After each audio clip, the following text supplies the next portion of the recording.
বল। শফিকুল ইসলাম সাহেব। তো তুই কি করিস?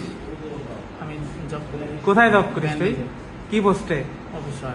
তো তুই এই সূর্যসেন হল ঢাকা ইউনিভার্সিটিতে কি করতে আসছিস? একজনের সাথে দেখা করতে আসছিলাম সে তোর কি হয়, বন্ধু, আব্বা, খালু, প্রেমিকা, দুলাভাই? অ্যাপসের মাধ্যমে। কি অ্যাপস? এটা হচ্ছে গে অ্যাপস। গে অ্যাপস?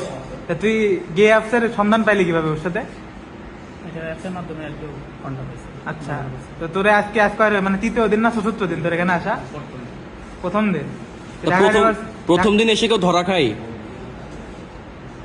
ঢাকা ইউনিভার্সিটিতে আর কোন কোন হলে তুই এই কাজটা করছিস বল? আর কোনো হবে না। আচ্ছা, সে তোর সাথে কি করতে চাচ্ছিল? উড়াল ঘোরাঘুরি? উড়াল উড়াল উড়াল। ওরাল? ওরাল জিনিসটা আবার কি? উড়াল জিনিসটা কি? মৌখিক? মুখে মুখে দেওয়া? কি দেওয়া? মুখে সেক্সুয়াল। ও আচ্ছা, আচ্ছা, sexual। তুই হচ্ছে আইসাতে ধরা খাইছিস, এই মুহূর্তে তোর অনুভূতিটা কি? হ্যাঁ, মানে এই যে পোলাপানগুলো এত সুন্দর করে উক্তি বলতেছে, হ্যাঁ, উচ্চ মারি